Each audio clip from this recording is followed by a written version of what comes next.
ॾिसो ही अपोढ़ी अमड़े रोए ज़ारो ज़ार थी। ॾिसो ही अपोढ़ी अमड़े रोए ज़ारो ज़ार थी। पुछूं था जहिन खां चए थी वया पुट बेज़ार थी।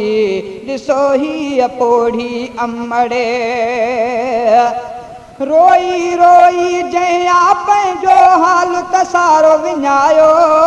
रोइण खां बस को न करे थी हिन खे कंहिं अॾु खायो।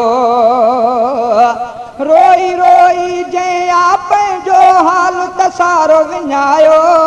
रोइण खां बस को न करे थी हिन खे कंहिं अॾु खायो। अखियुनि मां ई हरदम हर पल वहाए पई नार थी। पुछूं था जहिन खां चए थी वया पुट बेज़ार थी। ॾिसो ही अपोढ़ी अमड़े रोए ज़ारो ज़ार थी। पुछूं था जहिन खां चए थी वया पुट बेज़ार थी। ॾिसो ही अपोढ़ी अमड़े सख़्तियूं सूर हिसरत सठा मूं त जहीं जे ख़ातिर ॾुखड़ा ॾेई जुदा करे विया मूंखे पुटड़ा आख़िर। सख़्तियूं सूर हिसरत सठा मूं त जहीं जे ख़ातिर ॾुखड़ा ॾेई जुदा करे विया मूंखे पुटड़ा आख़िर। चयाऊं हितां वञ निकिरी वञी काॾे गार थी। चयाऊं हितां वञ निकिरी वञी काॾे गार थी। पुछूं था जहिन खां चए थी वया पुट बेज़ार थी। ॾिसो ही अपोढ़ी अमड़े रोए ज़ारो ज़ार थी। पुछूं था जहिन खां चए थी वया पुट बेज़ार थी। ॾिसो ही अपोढ़ी अमड़े गौर सां ॿुधंदव हिन जी आवाज़ दर्दन वारी कहाणी।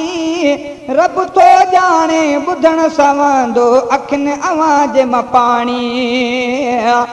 गौर सां ॿुधंदव हिन जी आवाज़ दर्दन वारी कहाणी। रब थो ॼाणे ॿुधण सवंदो अखियुनि आवाज़ मां पाणी। ओ भॾारींदड़ हिकु हिकु कढे वेही पार थी। पुछूं था जहिन खां चए थी वया पुट बेज़ार थी। ॾिसो ही अपोढ़ी अमड़े रोए ज़ारो ज़ार थी। पुछूं था जहिन खां चए थी वया पुट बेज़ार थी। ॾिसो ही अपोढ़ी अमड़े ॾुखड़नि वारियूं ॻाल्हियूं पुछी अबां न मुंहिंजो ॾारियो। कहिड़ा अव्हां खे सूर ॿुधायां ॾाढो पुटनि आज़ारियो। ॾुखड़नि वारियूं ॻाल्हियूं पुछी अबां न मुंहिंजो ॾारियो। कहिड़ा अव्हां खे सूर ॿुधायां ॾाढो पुटनि आज़ारियो। रोवां पंहिंजी क़िस्मत ते मां वया मूर्ख धार थी। रोवां पंहिंजी क़िस्मत ते मां वया मूर्ख धार थी। पुछूं था जे हुन खां चए थी वया पुट बेज़ार थी। ॾिसो ही अपोढ़ी अमड़े रोए ज़ारो ज़ार थी। पुछूं था जहिन खां चए थी वया पुट बेज़ार थी। ॾिसो ही अपोढ़ी अमड़े जल्दी अचो अव्हां अमानुल्ला चए पंहिंजी अमड़ परचायो। माउ जा पिटियल सवां न थींदा पोइ मता पछतायो।